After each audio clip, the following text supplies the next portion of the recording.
สบายดีเมื่อนี้แม่ครัวก็จะมาจืดปลานิ่นหรือว่าทอดปลานิ่นนอกก่อนอื่นมาจะข้างน้ำมันทำน้ำมันห้อนแล้วก็น้ำปลาลงน้ำขิงซีซอยลงแกงเผ็ดปลาไปติดหม้อเลยมันมีกลิ่นหอมเนาะคอยทอดคอยห่มไปเนาะใส่ปลาลงไปเรื่อยๆขวมน้ำมันเรื่อยๆ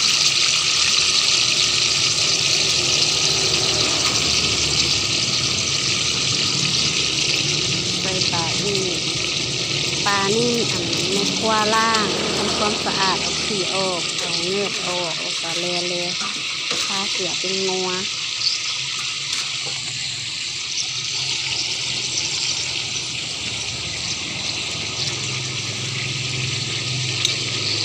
น้ำปลาใส่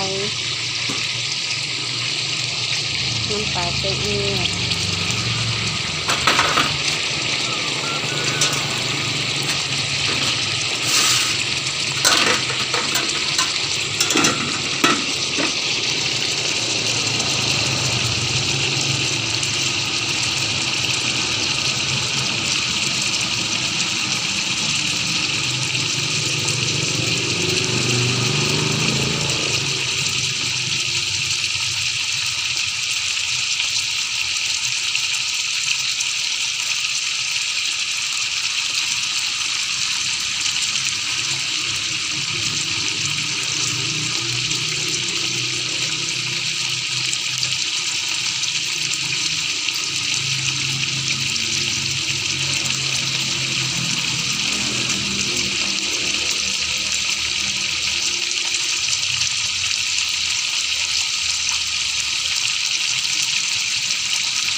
หลังจากที่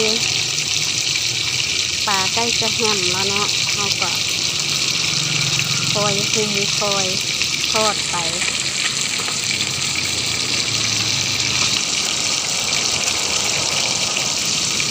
การเปลี่ยนปลาหรือว่าทอดปลาต้องได้ใจเย็นเด้อทุกคน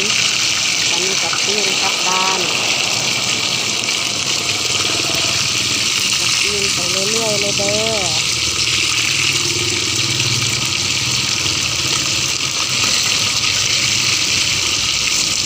ด้าน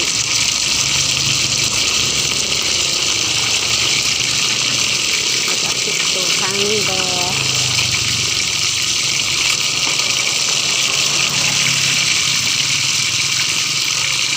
พลิกกลับด้านให้หมดเลยเด้อ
หลังจากที่ปลาแห้มหรือว่าปลาสุกดีแล้ว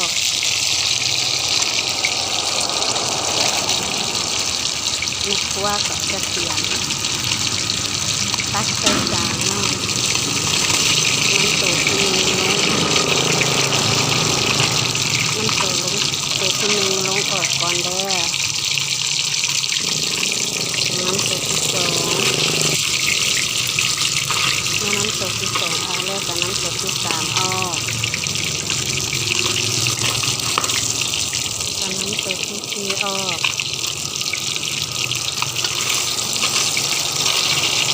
แต่น้ำตัวที่ห้าออก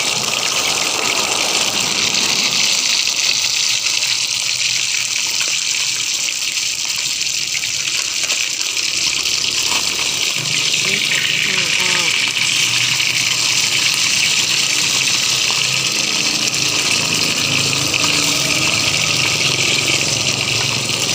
คนคิดไปคิดมาเด้อ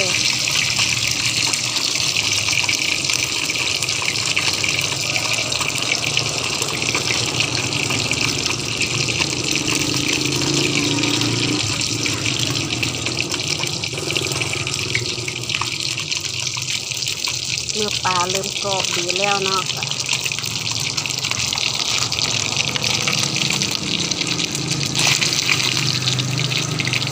กับพริกไฟเนาะพริกไฟแล้วก็น้ำปลาถ้ามันเสด็จน้ำให้มันแล้วก็ใส่ตักใส่จาน